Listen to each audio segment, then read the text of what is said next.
Retour en plateau, émission très éclectique aujourd'hui, Pierre, avec de la musique, avec du géocaching et avec ce temple touristique, j'ai tendance à dire, le Donon, que les touristes aiment beaucoup, mais qui recèle bien des secrets. Et oui, nous allons y venir. Mais pour ça, d'abord, on remonte à l'origine, au 2e et au 3e millénaire avant Jésus-Christ. On pense qu'au néolithique, déjà, le Donon était utilisé comme un refuge temporaire, donc il n'était pas trop habité. On a retrouvé des haches, des pierres polies, notamment lors de travaux forestiers, puisque beaucoup de forêts sur le Donon, sur la commune de Grandfontaine.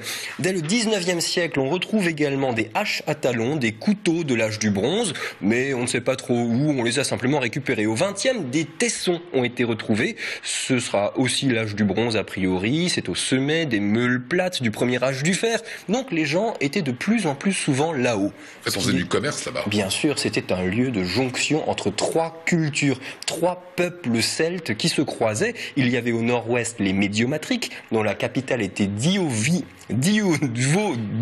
Metz, pardon. C'était il y a longtemps. Oui, hein. Metz, c'est beaucoup plus court. Hein. À l'est, il y avait les Tribocs, dont la capitale était Brumat, Brocomagus. Au Exact. sud, les Lucs, dont la capitale était Touloum. Là, on voit une petite carte, donc c'est vraiment au milieu, ces trois peuples étaient sur cette jonction du Donon. Alors le Donon, c'était un lieu de culte, vraisemblablement à la période gallo-romaine, 2e, 3e siècle après Jésus-Christ. Et juste, encore une idée reçue, il n'y avait plus de druides à cette époque. Les Romains les avaient tous chassés, pas pour des raisons religieuses, mais pour des raisons politiques. C'était un contre-pouvoir. Donc il y a des gens qui vont les chercher, ces druides là-haut, mais ils n'y sont plus. On voit un puits qui, lui, date de cette époque-là, du 2e siècle, Le une fameux Donon citerne. là-haut, ouais.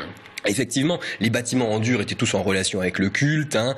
Juste sous la corniche au sommet du Donon, il y avait par contre un autre bâtiment, un lieu de culte avec une vraie importance. Et il y avait des pierres d'angle qu'on peut plus retrouver actuellement, mais qui comportaient chacune une tête sculptée, peut-être de divinité. D'accord, c'est vrai qu'on parle de lieux à haute énergie comme ça. Hein. Beaucoup de choses s'y passent. On y célébrait également des dieux romains là-bas. Effectivement, les Romains ont emmené leurs dieux partout. Alors par contre, il ne faut pas voir cette religion comme nos religions à nous, chrétiennes, musulmanes ou juives. Non, il y avait des centaines de dieux romains, ils adoraient une fonction plutôt.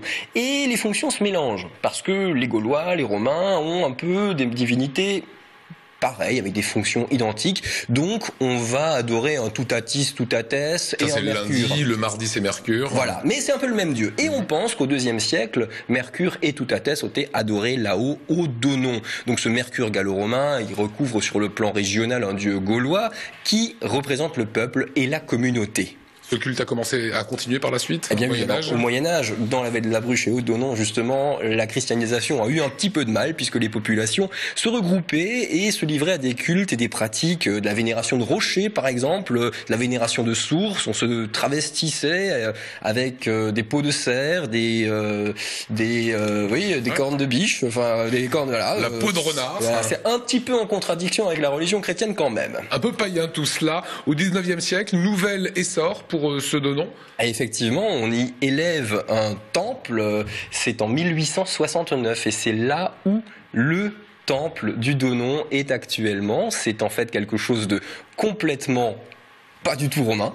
Il a été élevé très simplement par un architecte colmarien qui s'appelait Louis-Michel Bolz et le docteur du canton du coin qui était le docteur Bédel. On a des dates un peu précises, on sait quand est-ce que... Oui, 1869. D'accord. C'était en fait un musée. C'est cette fonction de musée qui a été retenue à un moment donné pour exposer ce qui avait été trouvé au niveau du Donon. Autre originalité, c'est que Victor Hugo aurait été conçu au sommet du Donon. Il y a même une plaque qui dit que en ce lieu, le 5 Floréal dès qu'on parle de ça, Firmin Hector, ça marche de suite. Mais oui, fut conçu Victor Hugo. On voit la plaque à l'écran ici. Est-ce que c'est une vérité ou une légende? Ouais. On ne le sait pas. Mais en tous les cas, c'est toutes ces choses-là qu'on peut retrouver au niveau du Donon. Voilà, et très régulièrement, des gens avec des pendules vont au Donon. Voilà, il y a encore des messes, dit-on, de temps en temps le soir. Drôle d'énergie. Drôle d'énergie en tout cas.